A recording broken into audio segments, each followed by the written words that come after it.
ধন্যবাদ। নবম এবং দশম শ্রেণীর শিক্ষার্থীদের জন্য দেখো বোর্ডে একটি অঙ্ক উপস্থাপন করা আছে।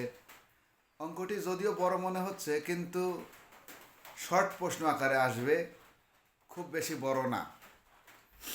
এটার আমি সমাধান করে দেব। দেখো বোর্ডে লেখা আছে, একটি সংখ্যা অপর একটি সংখ্যার 2/5 গুণ।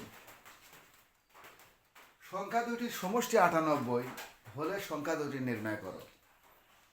তো আমরা ধরে নেব একটি সংখ্যা অপর একটি সংখ্যার যেহেতু 2/5 গুণ, তাহলে অপর সংখ্যাটি আমাদের ধরে নিতে হবে।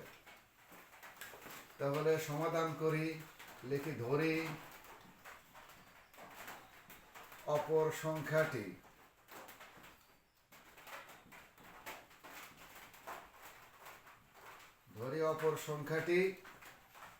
x। সুতরাং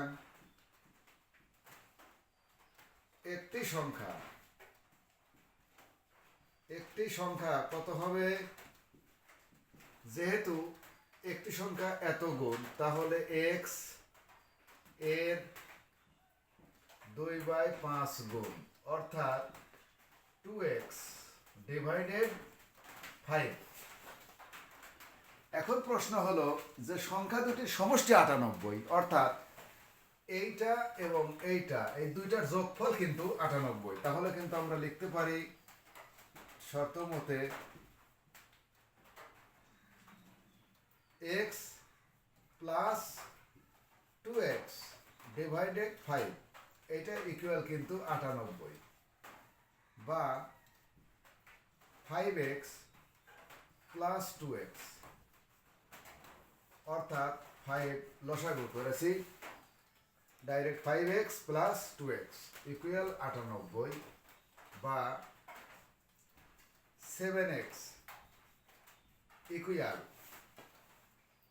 7x এর নিচে কিন্তু 5 হইতো, ওটা 98 সাথে আমি গুণ করে দিলাম, 98 গুণন 5। তাহলে বা x ইকুয়াল 98 গুণন 5 ডিভাইডেড কিন্তু 7। 7 দিয়ে 98 কে আমরা ভাগ করে দেখি কত হয়। 7 দিয়ে যদি 98 কে কেটে দেই, 7 কে 7, 4 7 28, আর 5 দিয়ে 14 কে গুণ করলে 5 14 70। তাহলে x এর মান, অর্থাৎ এটা কিন্তু আমরা পেয়ে গেলাম। ডাইন দামি করে দিচ্ছি, দেখো x ইকুয়াল 70। তাহলে একটি সংখ্যা আমাদের বের করতে হবে এখন, যেহেতু অপর সংখ্যা পেয়ে গেলাম। আর একটা কত ছিল? 2x এর নিচে 5, অর্থাৎ 2 গুণন 70, নিচে কিন্তু 5।